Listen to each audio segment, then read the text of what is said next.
Welcome to the Daily History Chronicle. Each day, we travel back to discover a pivotal moment that changed the world. These aren't just dates and facts. They're stories of courage, conflict, innovation, and consequence that still echo through our lives today. Are you ready to explore? Let's see what happened on this day in history. This is the Daily History Chronicle, where we explore the moments that shaped our world and discover why they still matter today. I'm Richard Backus, publisher of University Teaching Edition, and every day I get to share a piece of history that I think you'll find as fascinating as I do. On January 28th, 814, in the city of Aachen, the most powerful man in Western Europe drew his final breath. Charlemagne, Charles the Great, was dead at 71. And here's what fascinates me about this moment. The empire he had spent 46 years building, the first unified Western European realm since Rome fell, would begin fragmenting before his body grew cold. Within 30 years, his grandsons would divide it into three pieces. Those pieces would eventually become France and Germany, nations that would spend the next 1,000 years fighting over the borders Charlemagne's family drew. But there's something else happening on this January morning in 814.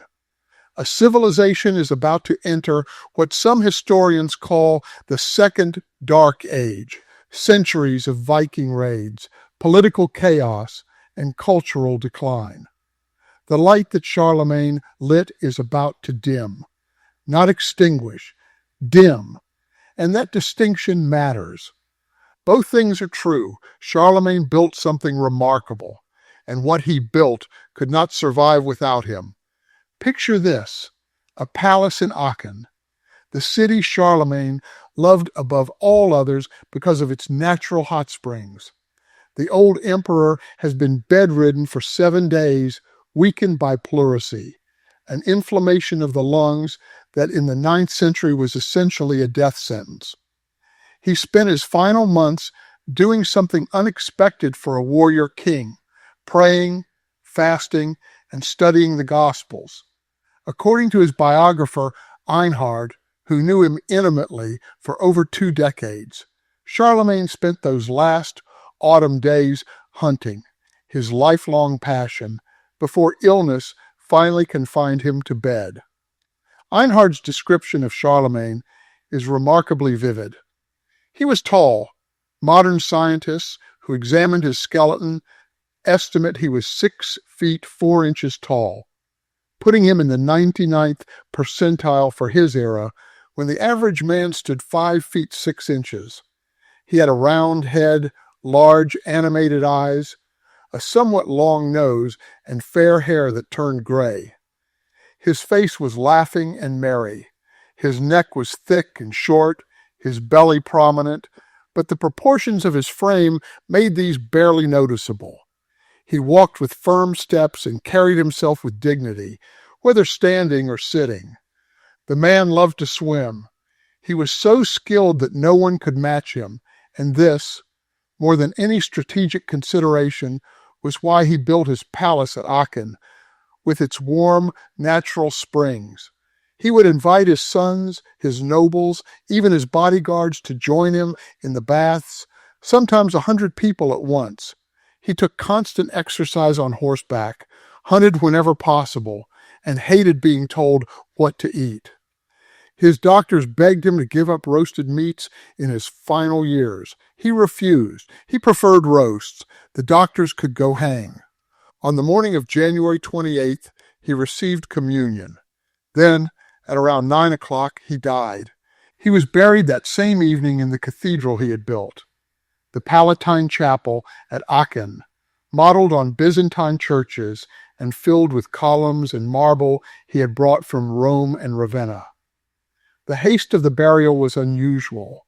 The cold January weather and the nature of his illness didn't require it. Some historians suspect the rush was political. Get the body in the ground before anyone could contest what came next. Let me build the clock for you. To understand what dies with Charlemagne, you have to understand what he built. When Charlemagne inherited his half of the Frankish kingdom in 768, Western Europe was a patchwork of petty kingdoms, feuding nobles, and barely Christian peasants who still whispered prayers to old gods. The Roman Empire had been dead for 3 centuries. Literacy had nearly vanished outside monastery walls. The great roads Rome had built were crumbling. The cities had shrunk to shadows of themselves. Charlemagne changed that. Through 53 military campaigns, he fought almost every year of his reign. He conquered the Lombards in Italy, the Saxons in what is now Germany, the Avars in modern Hungary and Austria, and pushed into Spain. At its height, his empire covered modern France, Belgium, the Netherlands, Germany, Austria, Switzerland, and northern Italy. 1 million square kilometers, the largest European empire since Rome. But here's what separates Charlemagne from mere conquerors. He cared about what happened after the sword was sheathed. In 780, Charlemagne met an Anglo-Saxon monk named Alcuin of York at Parma. Alcuin was the headmaster of the cathedral school at York, then considered the finest educational institution in Europe. Charlemagne recognized immediately what Alcuin could offer and persuaded him to come to Aachen. Think about what this says about Charlemagne. Here was a warrior king who had learned to read as an adult. No small feat, though he never quite mastered writing. According to Einhard, he kept wax tablets under his pillow and practiced forming letters at night, with limited success.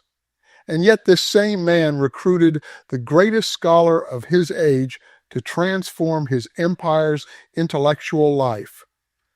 What followed was the Carolingian Renaissance. Alcuin established the palace school at Aachen, where he taught Charlemagne himself, his sons, and the children of noble families. He standardized the curriculum around the 7 liberal arts, the trivium of grammar, rhetoric, and logic, followed by the quadrivium of arithmetic, geometry, music, and astronomy. Charlemagne's Admonitio Generalis of 789 mandated that every bishopric and monastery establish schools.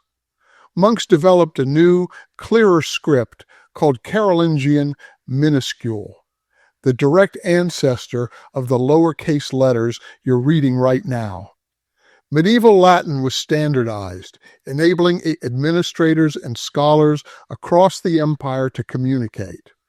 In the 8 decades between 768 and 855, Charlemagne and his immediate successors built 27 new cathedrals, 417 monasteries, and 100 royal residences.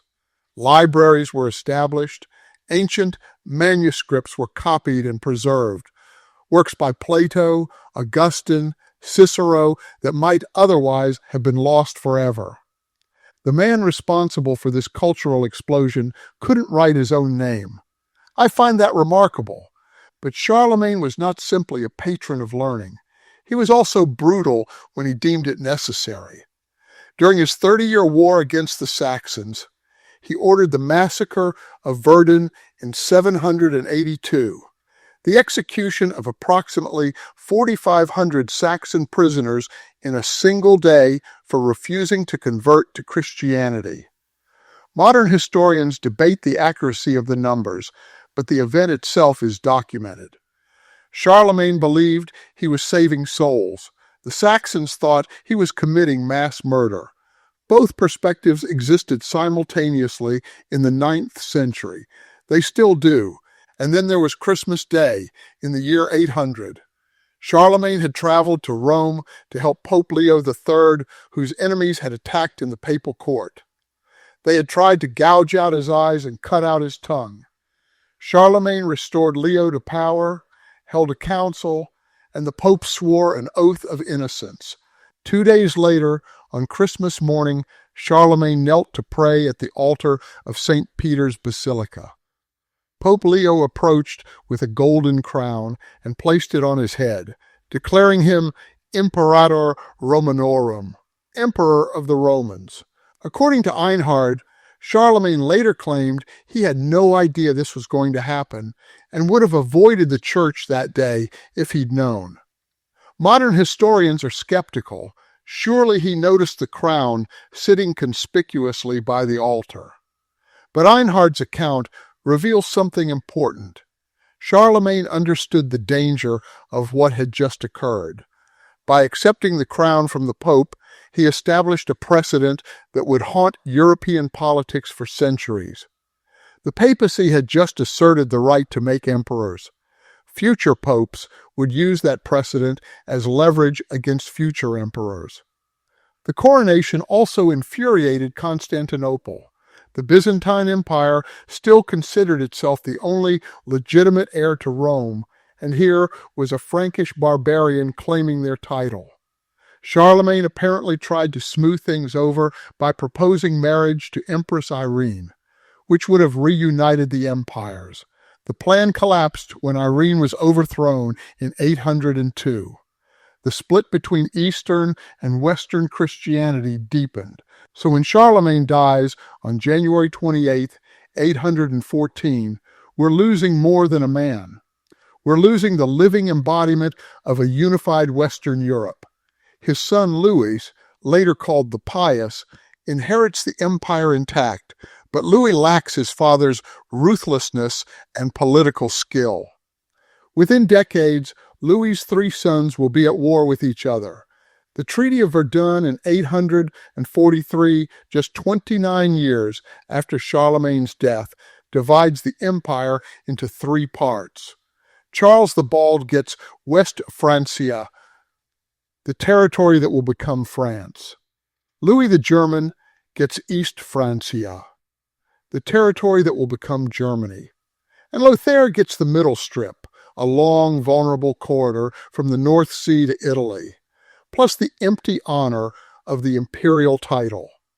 The Middle Kingdom, Lotharingia, would become the most fought-over territory in European history, the region we now call Lorraine and Alsace, the lands that France and Germany would battle over for 1,000 years, the trigger point for wars too numerous to count, right up to and including World War I. Here's what troubles me when I think about Charlemagne's death: the extraordinary fragility of what he built. Nearly half a century of conquest and construction, the revival of learning, the spread of Christianity, the infrastructure of empire, all of it dependent on the force of one man's personality and the fear he inspired. Within a generation of his death, his descendants are fighting each other. Within 2 generations, his empire is gone forever. The philosopher George Santayana wrote, "Those who cannot remember the past are condemned to repeat it." But Charlemagne's story suggests something more troubling. Sometimes we remember the past perfectly and repeat it anyway. His descendants knew what their grandfather had built. They inherited his legacy, his territories, his system of governance. And they destroyed it through ambition, jealousy, and the simple mathematics of inheritance that divided kingdoms among sons. There's one more detail about Charlemagne's death that I can't stop thinking about. In the year 1000, nearly 2 centuries after his burial, the young Emperor Otto III ordered Charlemagne's tomb opened.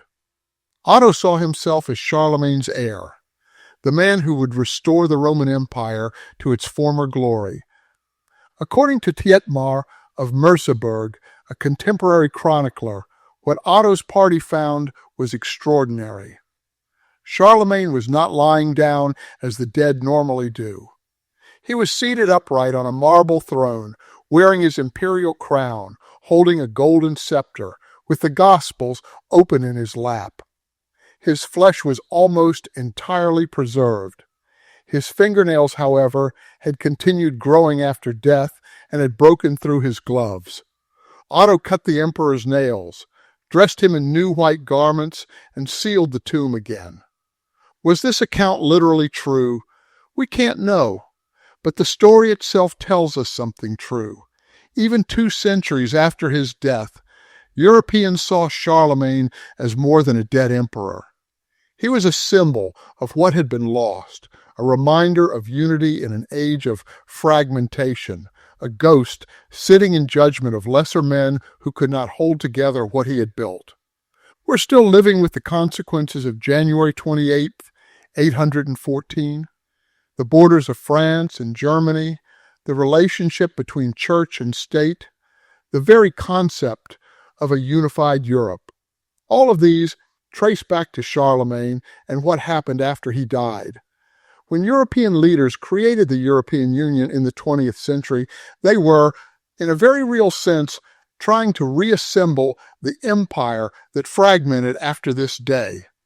The way I see this, Charlemagne was both the greatest European ruler of the Middle Ages and a man whose legacy reveals the limits of individual greatness. He could build an empire, but not a system that would outlast him.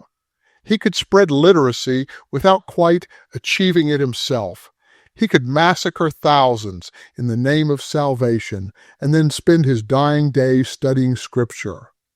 He was a founder of European civilization and the father of centuries of European warfare. All of these things are true.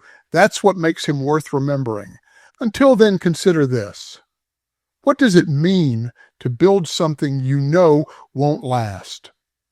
Charlemagne was 71 years old, and he had watched enough of his children die 10 before him to know how fragile even the strongest dynasties can be. Yet he kept building. Schools, churches, roads, laws. Why? For glory? For God? Or because building is what some people do, even when they can see the cracks already forming?